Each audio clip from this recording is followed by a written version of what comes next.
জরাজীর্ণ প্রতিটি খেলার মাঠ সংস্কার করে তরুণ ও শিশুদের জন্য উন্মুক্ত করা হবে বলে জানিয়েছেন যুব ও ক্রীড়া প্রতিমন্ত্রী আমিনুল ইসলাম।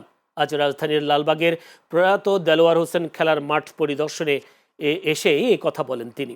আমিনুল ইসলাম বলেন, স্থানীয় তরুণ ও শিশু কিশোরদের খেলার উপযোগী করার লক্ষ্যে মাঠটি দ্রুত সংস্কার করা হবে এবং সবার জন্য মাঠটি উন্মুক্ত ঘোষণা করা হবে। ঢাকা মহানগরীর প্রতিটি ওয়ার্ডে এ ধরনের খেলার মাঠ তৈরির মাধ্যমে স্থানীয় খেলোয়াড়দের উৎসাহিত করা হবে বলেও জানান তিনি। এ সময় ঢাকা দক্ষিণ সিটি কর্পোরেশনের প্রশাসক বীর মুক্তিযোদ্ধা আব্দুস সালাম উপস্থিত ছিলেন।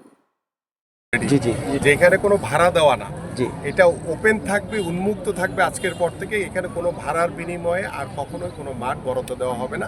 এই এলাকার স্থানীয়ভাবে সিটি কর্পোরেশন যেহেতু এই মাঠগুলো তৈরি করেছে, তাদের নেতৃত্বে এবং এই এলাকার স্থানীয়ভাবে যারা বাচ্চারা থেকে শুরু করে বয়োজ্যেষ্ঠ সবাই যাতে এই মাঠটি খেলার উপযোগী হিসেবে ব্যবহার করতে পারে সে বিষয়ে ইতিমধ্যে নির্দেশনা দেওয়া হয়েছে এবং আমাদের স্থানীয় সংসদ সদস্য তিনিও আছেন, তিনিও সার্বিকভাবে এই বিষয়গুলো মনিটর করবেন এবং এই ধরনের মাঠ আমরা ঢাকা মহানগরীতে বিভিন্ন ওয়ার্ডে আমরা করতে চাই।